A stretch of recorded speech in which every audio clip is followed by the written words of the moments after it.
다니엘 8장 1절에서 14절 말씀.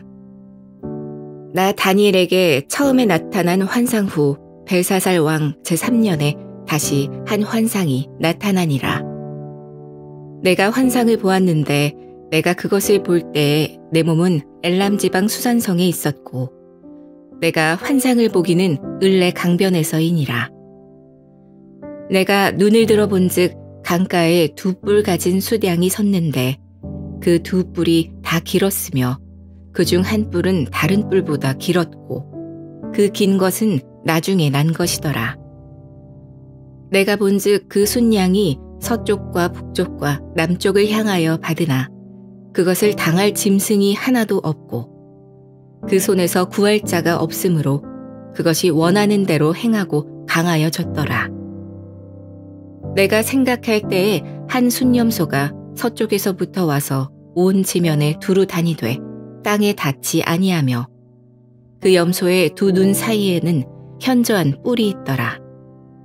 그것이 두 뿔 가진 순양 곧 내가 본 바 강가에 섰던 양에게로 나아가되 분노한 힘으로 그것에게로 달려가더니 내가 본즉 그것이 순양에게로 가까이 나아가서는 더욱 성내어 그 순양을 쳐서 그 두 뿔을 꺾으나 순양에게는 그것을 대적할 힘이 없으므로 그것이 순양을 땅에 엎드러뜨리고 짓밟았으나 순양을 그 손에서 벗어나게 할 자가 없었더라. 순념소가 스스로 심히 강대하여 가더니 강성할 때에 그 큰 뿔이 꺾이고 그 대신에 현저한 뿔 넷이 하늘 사방을 향하여 났더라. 그중 한 뿔에서 또 작은 뿔 하나가 나서 남쪽과 동쪽과 또 영화로운 땅을 향하여 심히 커지더니 그것이 하늘 군대에 미칠 만큼 커져서 그 군대와 별들 중에 몇을 땅에 떨어뜨리고 그것들을 짓밟고 또 스스로 높아져서 군대의 주제를 대적하며 그에게 매일 드리는 제사를 없애버렸고 그의 성소를 헐었으며 그의 악으로 말미암아 백성이 매일 드리는 제사가 넘긴 바 되었고 그것이 또 진리를 땅에 던지며 자의로 행하여 형통하였더라. 내가 들은즉 한 거룩한 이가 말하더니 다른 거룩한 이가 그 말하는 이에게 묻되 환상에 나타난 바 매일 드리는 제사와 망하게 하는 죄악에 대한 일과 성소와 백성이 내준 바 되며 짓밟힐 일이 어느 때까지 이를꼬 하매 그가 내게 이르되 2300 주야까지니 그때 성소가 정결하게 되리라 하였느니라. 오늘도 주만회를 통해 영원한 하나님 나라를 사모하는 여러분 되시길 축복합니다. 바벨론의 벨사살 왕 제3년 다니엘은 또 다른 환상을 보게 됩니다. 이번에는 숫양과 숫염소가 환상 속에 등장합니다. 하나님께서 앞으로 일어날 일들을 다니엘에게 말씀하고 계신 겁니다. 성경에서 뿔은 종종 힘과 권세를 상징합니다. 그렇기에 많은 학자들이 두 뿔을 가진 숫양을 메데 바사 제국으로 생각합니다. 즉, 두 뿔 중에 작은 뿔은 메데를, 긴 뿔은 바사를 상징한다고 보는 것입니다. 그런데 이 숫양이 얼마나 강력한지 이곳저곳을 들이받지만 당해낼 짐승이 없었습니다. 그러자 머지않아 이 숫양의 뿔도 꺾이게 됩니다. 서쪽에서 나타난 숫염소가 빠른 속도로 달려와 숫양을 짓밟아 버립니다. 이 숫염소는 메데 바사 제국을 무너뜨리게 될 헬라 제국을 상징합니다.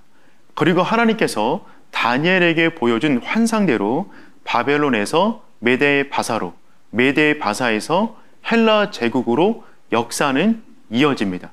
오늘 본문 속 하나님이 다니엘에게 주신 환상을 통해 이 땅을 살아가는 우리가 어떤 소망을 가지고 살아가야 하는지 살펴보고자 합니다. 첫째로, 세상의 영광은 영원하지 않습니다. 숫양은 자신의 힘을 자랑합니다.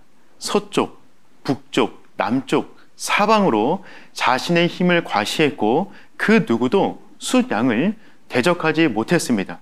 그가 힘을 드러낼 때마다 적들은 쓰러졌고 숫양은 자신이 원하는 것을 거침없이 행했습니다. 우리 역시 세상에서 잘 나갈 때가 있습니다. 계획대로 일이 이루어지고 모든 것이 형통하게 느껴질 때가 있습니다.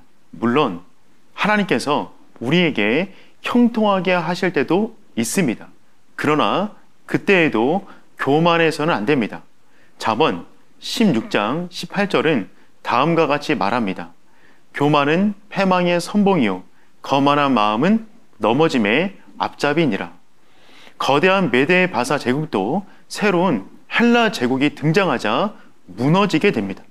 현저한 뿔을 가진 숫 염소가 등장해 숫 양의 뿔을 꺾고 짓밟아 버립니다. 그리고 이 숫 염소의 뿔은 하늘 군대에 미칠 만큼 높아져 군대의 주제이신 하나님을 대적하고 성전을 더럽힙니다. 실제로 헬라 왕 안티오코스 4세는 예루살렘을 공격해 이스라엘 백성을 학살하고 예루살렘 성전을 더럽혔습니다. 사랑하는 여러분, 그런데 이 놀라운 영광이 지금 어디에 있습니까? 모두 역사 속으로 사라져 버렸습니다.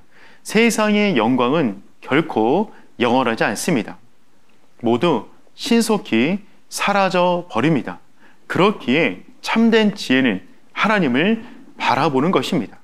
하나님은 하나님 앞에 겸손한 자를 들어 쓰십니다.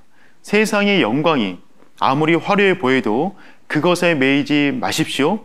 모두 먼저와 같이 사라질 것입니다. 하나님께서 형통의 시간을 주셨습니까? 더욱 겸손하시길 축복합니다. 세상에 유한함을 깨닫고 하나님 앞에 겸손하게 서 있는 여러분 되시길 축복합니다. 둘째, 오직 하나님 나라만이 영원합니다. 숫 염소의 작은 뿔이 영화로운 땅을 향해 커져가기 시작합니다. 하나님의 백성이 거하는 예루살렘을 향해 자라기 시작했고 이스라엘 군대를 격파하기까지 합니다. 후에 안티오쿠스 4세는 하나님의 성전 안에 제우스 신상을 세워 성소를 더럽혔습니다. 이처럼 악은 커져가고 그 누구도 악에 대적할 자가 없어 보입니다. 이 땅을 살아가는 성도 역시 마찬가지입니다. 우리도 이 세상에 만연한 악을 보게 됩니다.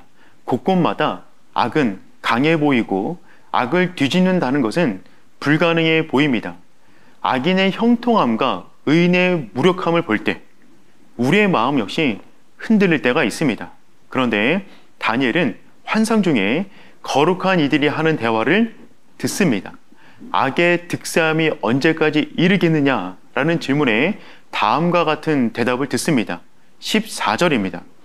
그가 내게 이르되 2300주야까지니 그때의 성소가 정결하게 되리라 하였느니라. 2300주야가 지나면 더럽혀진 성소가 다시 정결해질 것입니다. 즉 악인의 형통은 그 기간이 정해져 있습니다.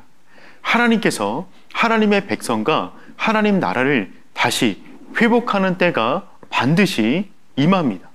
비록 지금은 힘이 없어 보이지만 악인에게 처참히 무너지는 것처럼 보일지라도 하나님의 백성은 반드시 회복됩니다. 왜냐하면 이 세상의 모든 것은 사라지나 오직 하나님의 나라는 영원하기 때문입니다. 이 사실을 믿고 속히 악을 떠나야 합니다. 온전히 하나님 나라를 사모하여 하나님의 뜻 안에 거하는 여러분 되시길 축복합니다.